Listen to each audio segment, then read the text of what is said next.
Jams, jams, jams. Picture books and jams. Welcome, everybody, to PBJamz. Music and picture books, what a perfect sandwich. Squish them all together, what a yummy snack. PBJamz, yummy books and music. PBJamz, reading, writing, teaching. PBJamz, what a yummy treat. Jamming PBs all the time. PBJamz. Good morning or afternoon whenever you are joining us for PBJamz. We are excited to be back. It's been a little hiatus for PBJamz. We've taken a little break.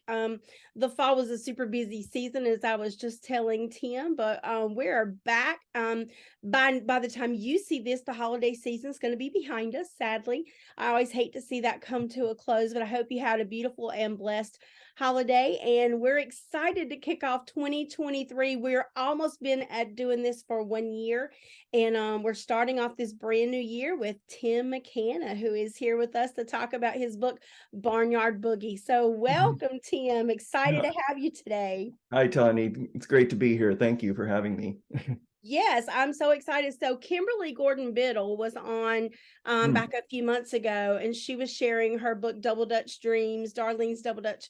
And so that was super fun. And when I had put out a call to some of the folks who had been on PBJamz and said, okay, who are some other folks that might, want to come on? And I had several people actually that gave me your name. And so that's how I hooked up with Tim, and I said, hey, everybody keeps talking to me about you. And so I've been looking at your books, and there's all this music. So would you like to come and talk about them? And so Tim agreed, and we decided kind of to focus on Barnyard Boogie because it is such a cool and really fun musical book. But we're going to talk a little bit about some of his other books and his influences as well. So one thing that we talked about via email, and as I was looking at your body of work, there's a lot of music and sound in your books just in general.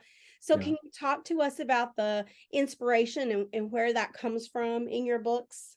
Oh, well, I've been a musical person since I was a little kid, for sure. Took piano lessons as a kid and was in the musicals in junior high and high school, and always loved music. My mom would let me listen to her Time Life records back in the day with the John Philip Sousa music, and I'd be marching around the house with those. So, as a kid, it was all about Peter and the Wolf. That kind of music, just like telling a story through music. I think had a really huge impact on me. And so I went on to be in rock bands and other bands, and wrote musical theater in New York. And once my family left New York, moved to Colorado, before I'm in California now, but during that phase in Colorado, I was kind of looking for a new outlet and got into writing books for kids. And I think that just naturally, all of my musicality kind of seeped into my writing for kids. And it's been a great asset for me in terms of, I like to write in rhyme. So having the meter kind of in my head, being able to hear sort of the beat and the rhythm and keeping the language smooth, and just infusing music and sounds into my writing, adding those sensory experiences into a book that's meant to be read aloud to kids can only be an asset. It's great when you can play on all the senses in a story, but sounds and music just seem so natural to add life to a read aloud experience. So I've used music in everything that I do professionally, and I even take my instruments to my readings and play. I like to warm up the crowd with some music and try to pick out songs that go with the books that I'm playing. So for Barnyard Boogie, of course, we sing Old MacDonald Had a Farm. And a classic. An easy one for me to play on either. I can either pick it up on the ukulele or the accordion, and I can play Old MacDonald, no problem. Love it. Yeah, that's awesome. So, so in Barnyard Boogie, Mhm. there's like a ton of musical content and and just fun sounds. So, talk to us a little bit about the musical connections that we hear in that book in particular. Well, so I was trying to think that here's Barnyard Boogie.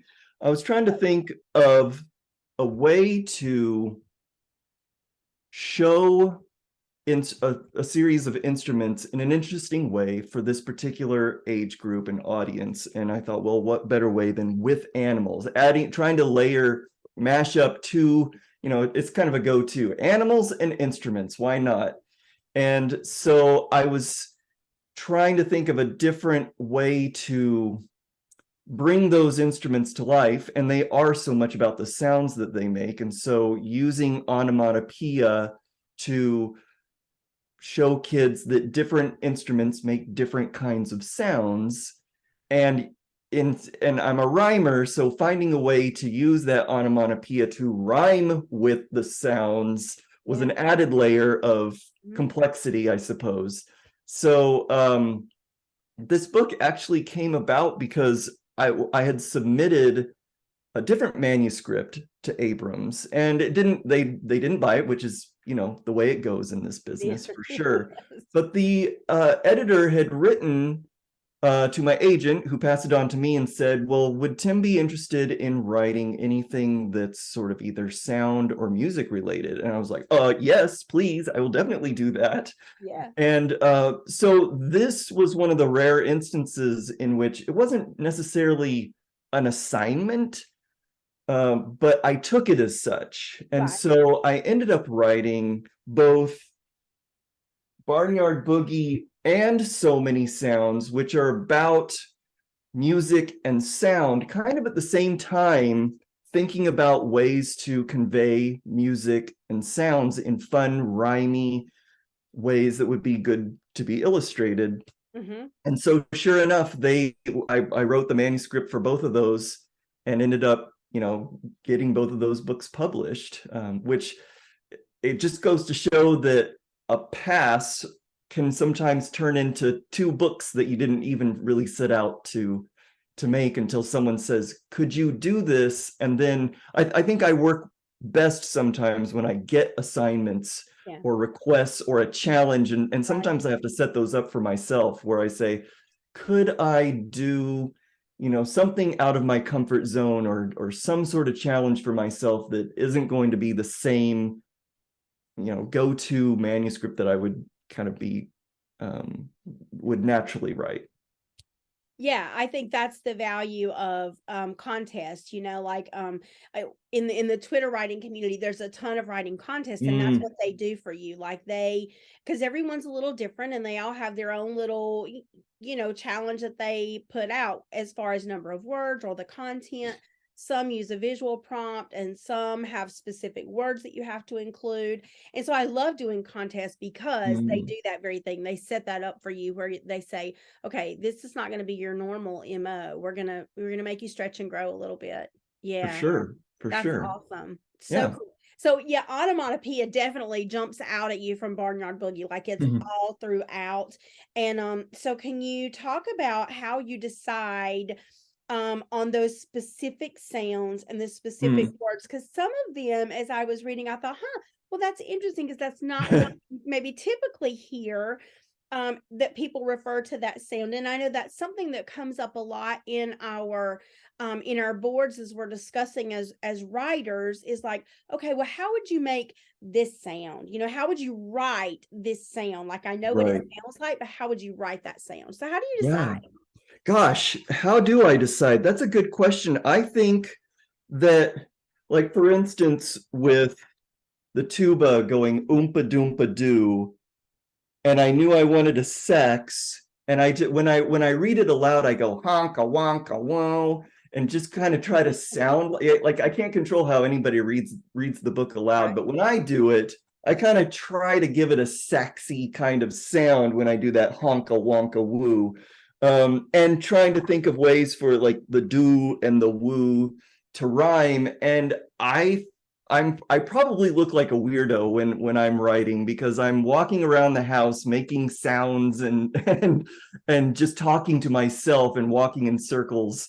So I think I probably just like, with the fiddle going zinga zinga z, I'm just thinking about the physicality of it and trying to use those vowel sounds. The e's seem like the sound of a violin string, which might rhyme with the piano going plinka plinka plee, like maybe those higher keys would go plinka plinka plee. So it's just sort of me playing and letting myself not judge too hard and let it be silly, and then getting just a bunch of crazy ideas on the page and then starting to shape it together and go, okay, so I think these two instrument sounds could potentially rhyme with each other. Let's pair those up on a spread.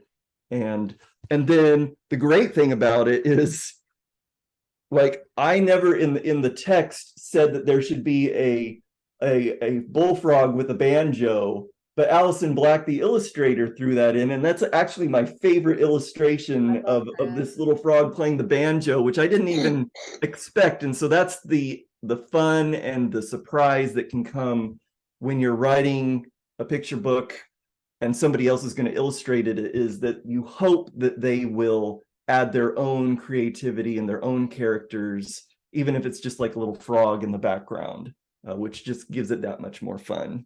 Yes, I noticed her little spider playing the triangle too on another page, and that was just so cute. I was like, that was just very fun and creative. And that, we talk a lot in the picture book community about, leaving room for the illustrator, and it's so cool to see how they infuse their own personality, but those little details that you're right, you leave out of the text, but they come back and they infuse all those really cool things in, and it makes for a much richer, more wonderful text, and it's already really fabulous. So I don't have this on the questions to ask you, but I was just thinking, so do you ever put your books to music as well? Do you ever sing them? Do they have a tune in your head as you're going? I've made a few trailers for my picture books. The one that comes to mind is Bitty Bot, which was the first book that came out with Simon and Schuster, and I was so excited. and it's in rhyme, and so I took a few of those rhyming stanzas and set them to music, and so it's a little musical trailer. I haven't sung my songs like in a live setting to people, because I want to read them and be able to turn the pages, but I definitely love the idea that as a rhymer I can translate these texts into something that is musical, but usually it's for video trailers. Gotcha. That makes sense. Perfect. Yeah. Can you talk to us a little bit about your writing process? So you talked to us about the inspiration and how this book, how it came as an idea, but when you actually sat down and you wrote the rough draft, how did that process go, and how did it change from that beginning conceptualization to what you ended up with? So usually when I'm first sitting down, when I get the inspiration to write a story, whether it comes from a title or just a character that I think might be fun, or I get like some sort of a conflict that I think would be good. Like, I try to avoid just like picking a character and a setting and then figure out the story. Like, it all needs to come from some sort of problem. And even Cow in Barnyard Boogie has a little bit of a problem. It's like, how do I fit in with all of this? How everybody else has an instrument. What about me? What am I going to do to be in the band?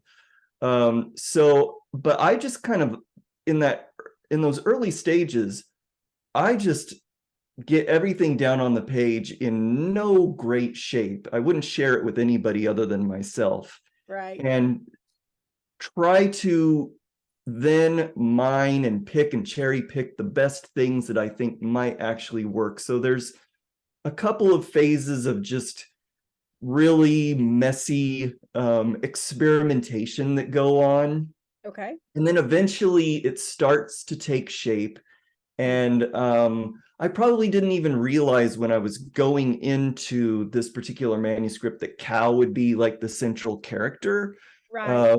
First, probably just did a lot of like, okay, well, so I want to do musical instruments. Maybe I'll do animals. Maybe I'll do like, I don't want it to be real explaining or like it's very short text. Mm-hmm. How can I just get these instruments across without talking about them or describing them? Well, let's hear their sounds. And so I would just play and shape, and then eventually share a rough draft with a critique group, and they would give me feedback, and then I would shape it some more, and then I would send it off to my agent, who would then give me some more feedback. And then once it's finally polished, we would send it to an editor who, again, it's constantly getting, reshaping. I think, if I recall, I had written a draft of Barnyard Boogie, and the editor liked it just fine, but requested that I try to maybe give it sort of a jazzier vibe. And I tried and pretty much failed. I think she looked at my jazzy style. I was like, okay, well, we'll go back to the Barnyard feel, which is more in Tim's wheelhouse. But it doesn't hurt to ask, and it doesn't hurt to try. Yeah. And sometimes you have to try to find out, like, okay, so maybe not, maybe not, and that's okay. Mm-hmm. But let's go back and make this version work the best it possibly can. Right. And that's basically how Barnyard Boogie came to be. And then once it was out of my hands, it went to Allison to make those characters and those instruments and the type treatment for how we did the sounds of the instruments come to life, which was a big part of it, and getting that pacing down of basically, there's like, Cal kind of goes, well, what can Cal do 3 times? So using the rule of 3s, and then we get to kind of the final reveal.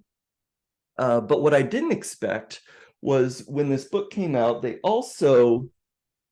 put it out as a picture book, which is what I intended, how I envisioned it. Right. But then they simultaneously put it out as a board book. And I actually, personally, I think the board book is just adorable, and it's just the illustrations just kind of fit in the board book format so nicely. So that was kind of an added surprise when the book came out.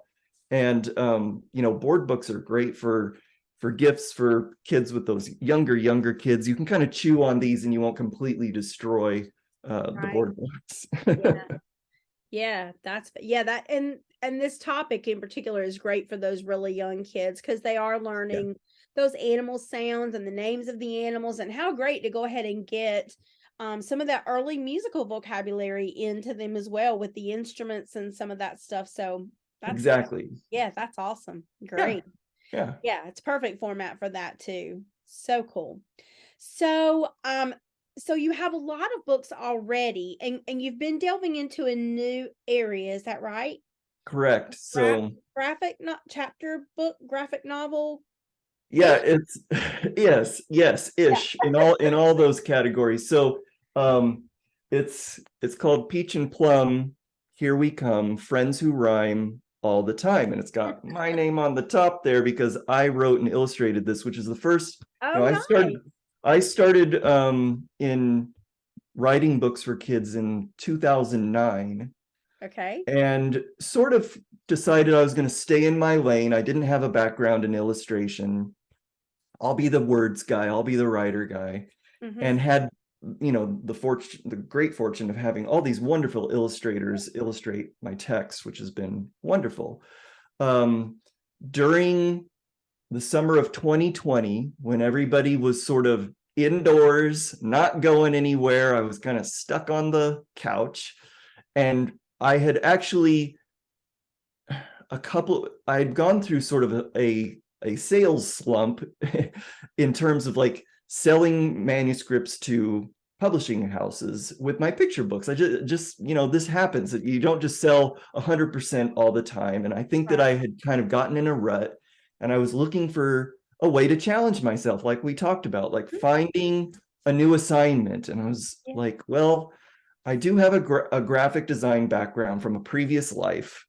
Not an illustrator, but maybe with an iPad and an Apple Pencil, I could dabble in maybe doing something where I illustrate and write it. And so I dabbled for a while, and then finally, after a couple of misfires, I landed on, I was going to write just a peach and plum picture book manuscript, and I caught myself like halfway down the first page and realized, Tim, you're falling right back into your old patterns. You're boring yourself. I'm bored already with myself. And I think it takes experience and some maturity to be able to realize that and accept that in yourself. It's like, okay, stop what you're doing and rethink. And I decided this might be better done in just dialogue. Like, don't describe, don't tell, just let these two characters speak to each other. And as soon as I did that, it was like a bell went off. It was like, oh, wait a second. I'm not writing a manuscript, I'm writing a script. And this feels like it's a script for, given the types of characters, these cute little fruits and the things that they were doing, was sort of everyday slice of life adventures. I felt like, okay, this feels like an early reader, like something for kids who are just getting out of picture books and wanting to read by themselves, but not too difficult, but not too simple. And I started illustrating this early graphic novel. So it's in sort of comic book form with these panel styles. But it was so fun. I was having so much fun doing this. And I think it shows, because when you are having fun, when you kind of are able to say, stop, you're not having fun right now. What can you do to change this up? And as soon as I realized this is going to be my project, I'm going to illustrate this, I was just having a blast. And I think my family thought I'd gone crazy. I'd lost it, because I was just like head down into my iPad, illustrating all these crazy characters and just obsessed with it for months. And lo and behold, sent it to my agent. They got really excited about it, which we hadn't been super excited about any of the recent picture books that I'd written. But I felt like, okay, this might be something new. And so, long story short, sorry, too late for that, but this book came out in August of 2022. And the second book, which I've already finished, it's being printed and probably shipped at this point, because it comes out in February of 2023.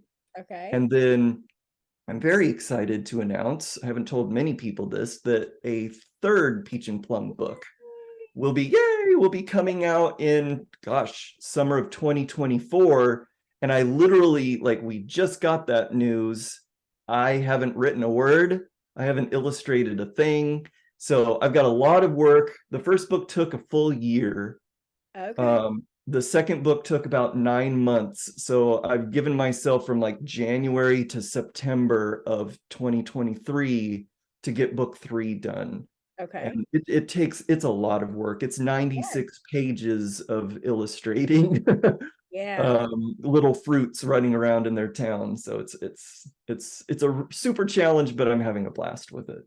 How fun. I love that. I love the idea of reclaiming the joy, because I think the writing business, it's tough, right? Like, I'm on the pre-published end of things. I'm not there yet, but I mean, the querying trenches and I mean, as you were talking about, even you guys that have experienced all the success, you still hit those areas where you start getting a lot of no's, a lot of passes and rejections. And it's easy to lose the joy and just go, either I mean, I know so many people who've just given up altogether, Mhm. or they get stuck in that slump that you talked about, and they just kind of land there and stay there for a while. But Right. how great that you found a way to reclaim that joy. I love Yeah. that.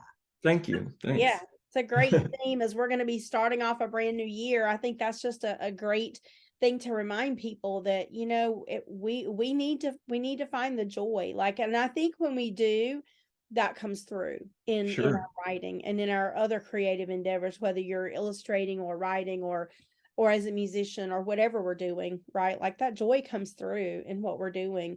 For And sure. the converse is also true. Like when we lose that joy, then I think that comes through as well. Yeah. Very cool. Yeah. Peach and plum. Nice. Nice. I love to seeing like different kind of formats. I like seeing the kind of mashup, like it's part graphic novel and part picture book and part chapter book, and it just kind of blends all those genres. And I love that genre bending Mhm. aspect of things when we can, you know, branch out and try something new like that. Yeah. So that's your permission, my author friends. There's your permission straight from Tim to challenge yourself and just bend those genres and try something new and different and reclaim your joy. Love it. Yeah. Anything else, Tim, that you would like to add that I haven't asked, or anything you want us to know before we wrap things up here? Um, wow. I've got a couple other things coming out next. Well, one thing coming out next year. There's my first book with Disney Publishing, Nice. which was an amazing opportunity. It was actually work for hire, so it was sort of this was an assignment. This was Yeah. like, you have this much time to do this project, and once it's done, and we'll take it from here. And I got to watch basically 11 different Disney movies. Thankfully, I had Disney Plus. Looking back at their catalog of the animated, a lot of them are musical, Disney movies and Pixar movies, and kind of pick and choose moments from those and write a rhyming text that kind of conveys a journey. The book's called How Far You'll Go, which is kind of a twist on How Far I'll Go from Moana. Moana, right? So the editor said, we need the book to end on Moana. That's sort of one requirement. So it's definitely going to end on Moana. But here's like a few of the movies that we'd like included. And then I got to throw in a few others. And then I wrote the text and kind of selected some fun moments from the movies that they didn't have to necessarily take. It was just sort of what I suggested. Like, I think Right. this text would work with this moment from the movie.